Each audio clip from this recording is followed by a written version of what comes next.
People are surprised by some of the things, that there's a slight bit of a jazz tinge.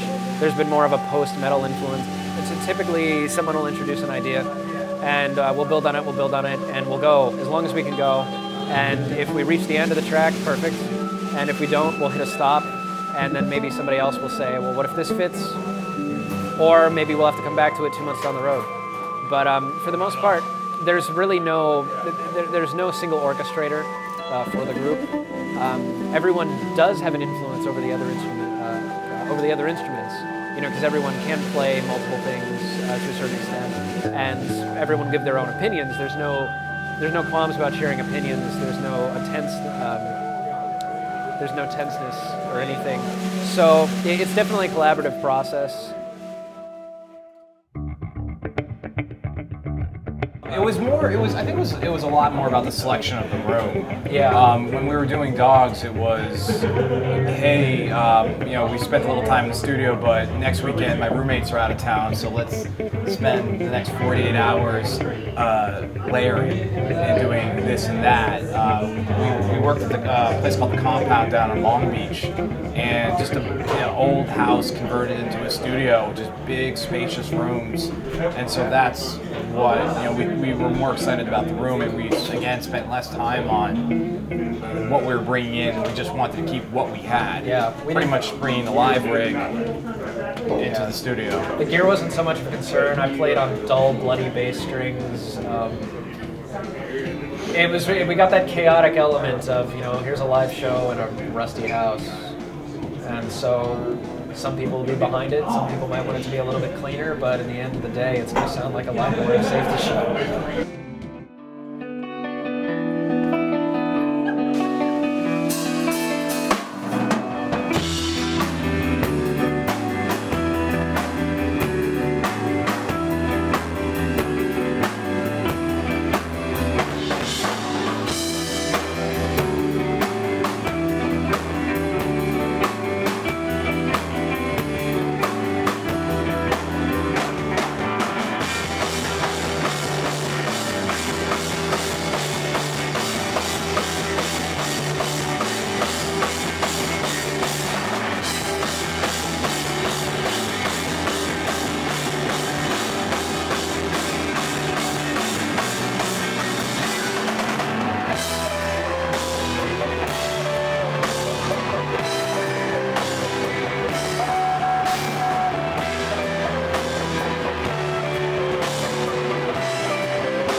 The artwork, we spent, you know, like probably any other band does. I mean, just looking for things that reflected the body of work. And Steve, he was just spending an afternoon clicking through DeviantArt, and he found someone. It was like a 16-year-old girl in Pittsburgh. She's young, yeah, that young, in Pittsburgh, Pennsylvania, who took some photos at the Natural. It's the Museum of Natural History in Philadelphia. Philadelphia, excuse me, not Pittsburgh, Philadelphia. And yeah, I don't know, they resonated with us particularly because I think, for whatever reason, we have a connection to animal imagery with dogs and so on. We're going to get into this. But I think the thing we really liked about that is because they're taxidermied animals. It's sort of a beautiful vintage photograph, but there's a little sinister element when you look into their eyes and they're all dead and glassy, which I thought reflected the contrasting title of Leaves, Scars, and some of the more dark metallic elements we've been bringing in. I think that's what kind of sold us as the comparison between the two. It's also more colorful. It's also more colorful. We somehow realized after the past 2 records we didn't have any artwork at all. I don't know how that came to pass, but it did. Nothing wrong with monochromatic, but it was a change. It was a change.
Well, they reached out to us. I mean, it is Curtains for the vinyl release. So I think it was their second release, or sheath number 2.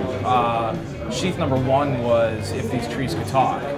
And they reached out to us and just said, you know, they were big fans of the music, and we just had, you know, a number of conversations with them, and before we knew it, they were a label. We didn't know that at the time. We just thought they were just 2 really nice people. Yeah.